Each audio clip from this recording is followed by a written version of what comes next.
बिस्मिल्लाहिर्रहमानिर्रहीम। अस्सलाम वालेकुम। मैं मुन्ना हुसैन, कॉलमिस्ट। आज प्रोग्राम बदलता जमाना में मैं आपके साथ बहुत अहम खबर शेयर करने वाली हूँ कि कल वजीर आजम इमरान खान की जेर सदारत पाकिस्तान तहरीक इंसाफ के अरकान असम्बली का इजलास हुआ और इस इजलास में इसका एजेंडा ये था कि जो मिनी बजट असम्बली में ये पेश करने जा रहे हैं, उस हवाले से वो अरकान असम्बली को एतमाद में लेने के लिए ये इजलास हुआ। और इस इजलास में अरकान असम्बली ने बेशुमार सवालात किए और वजीर खजाना शौकत तरीन को सख्त तनकीद का निशाना बनाया और अरकान असम्बली को वो जवाबात देते रहे, मगर अरकान असम्बली का रिएक्शन और उन सवालों के जब जवाबात ना मिले तो उन्होंने बेइंतहा वहां तनकीद का निशाना बनाया, जिस पर वजीर आजम इमरान खान साहब बहुत ज्यादा परेशान हुए। वो बहुत परेशान हुए और उन्होंने उस परेशानी का इजहार ना करते हुए अरकान असम्बली के सवालात के जवाबात बहुत सौ के दिए, मगर यहाँ पे वो दो टोक अल्फाज में बहुत सारी जगह पे उन्होंने वजीर खजाना शौकत तरीन को खामोश रहने का कहा और खामोश करते हुए उनको खुद जवाब देने लग गए।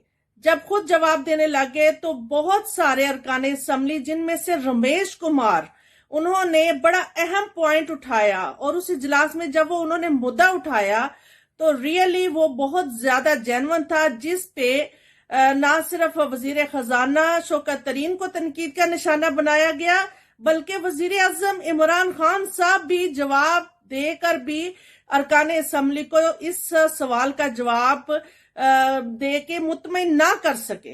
अब वो सवाल जब उन्होंने रमेश कुमार ने किया और कहा कि स्टेट बैंक की जो खुद मुख्तारी वो जरूर होनी चाहिए, इस तरह IMF की ये शर्त ये बहुत काबिल तशवीश है और हम मुआशी सिक्योरिटी पे कंप्रोमाइज के हवाले से उन्होंने खदशात का इजहार किया और खदशात बनते भी हैं। और इस वक्त तमाम ज़ी-शऊर इंसान इसी बात को लेके परेशान है कि इस तरह तो हमारी नेशनल सिक्योरिटी खतरे में आ गई है। तो इस बात को लेके जब वजीर खजाना शौकत तरीन इस सवाल का जवाब ना दे पाए तो वजीर आजम इमरान खान परेशानी के आलम में उन्होंने वजीर खजाना शौकत तरीन को खामोश रहने का कहा। जब उन्होंने खामोश करवाया तो फिर उसके बाद दो टोक जवाब खुद देने शुरू कर दिए ताकि वो मुतमईन कर सके और जो अरकान असम्बली के खदशात हैं उनको पहले दूर किया जा सके। और जिन अरकान असम्बली से मेरी बात हुई, टेलीफोनिक गुफ्तगू हुई और जिन सेनेटर से टेलीफोनिक गुफ्तगू हुई, इवन उन्होंने भी ये बात कही कि हम इस हक में ही नहीं है कि IMF के पास जाया जाए और वो बहुत ज्यादा इस बात पे तशवीश का शिकार हैं और कह रहे हैं कि अब सोच रहे हैं कि अब आगे होगा क्या। अब रमेश कुमार के बाद अरकान असम्बली सलीम मरवत ने भी ये सवाल उठाया कि डॉलर की बढ़ती हुई कीमतें और आसमान को छूती हुई कीमतों को हम कंट्रोल में नहीं ला सके। अब ये बहुत अहम बात की, जिसपे वजीर खजाना शौकत तरीन का जवाब ये था कि हम खित्ते की बदलती हुई सूरत हाल की वजह से हम डॉलर को काबू में नहीं रख सके। जबकि उनके इस जवाब पे वो बिल्कुल मुतमईन नहीं हुए। उन्होंने एक बात कही कि तमाम अरकान असम्बली ने यक जुबान होके कि जनाब हम 3 साल तक 3.5 साल तक अवाम को सब्ज बाग दिखाते रहे हैं, अब हमारे पास सब्ज बाग नहीं, अब हम अवाम को सब्ज बाग की बजाय अब हम उनको अमली तौर पे कुछ दिखाना चाहते हैं ताकि हमें पब्लिक में जाना है, हमें जनरल इलेक्शन में अपने अपने हलकों में हम कौन सा मुंह लेके जाएंगे।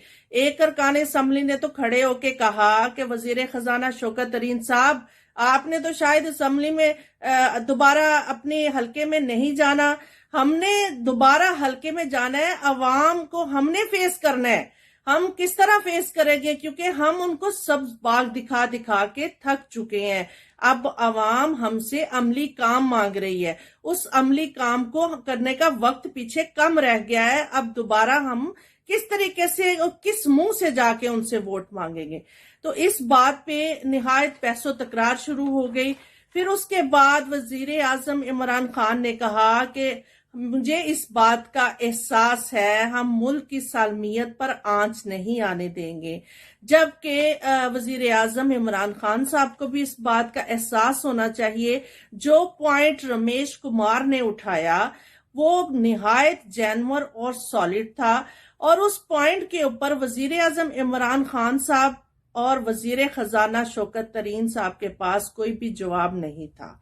अब तमाम अरकान असम्बली अपने सवालात के जवाबात मांगते रहे, मगर उन तमाम सवालात के जवाबात ना तो वजीर आजम इमरान खान साहब के पास थे और ना ही वजीर खजाना शौकत तरीन के पास थे।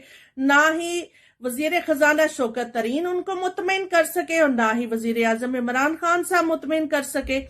अब सवाल ये पैदा होता है कि उनमें से बहुत सौ के अरकान असम्बली ने ये बात कही कि बढ़ती हुई खादों की कीमतें और बढ़ती हुई बुनियादी जरूरियात जिंदगी जो आम आदमी की दस्तरस से बाहर होती जा रही हैं, उसका क्या करेंगे। आप वजीर खजाना ने तो ये बात सिंपल कह दी कि ये सिर्फ 2 अरब ही है जो अवाम पे बोझ पड़ने जा रहा है, जबकि अवाम तो इस वक्त अपनी बुनियादी जरूरियात जिंदगी पूरी नहीं कर पा रही है। आखिर वो अपनी गुजर बसर कैसे करेंगे। जब उनमें से एक अरकान असम्बली ने ये बात कही तो इस बात पे वजीर खजाना शौकत तरीन भी गुंग हो गए और वजीर आजम इमरान खान साहब भी तशवीश का इजहार किया और निहायत ही वो परेशान हुए उस इजलास में।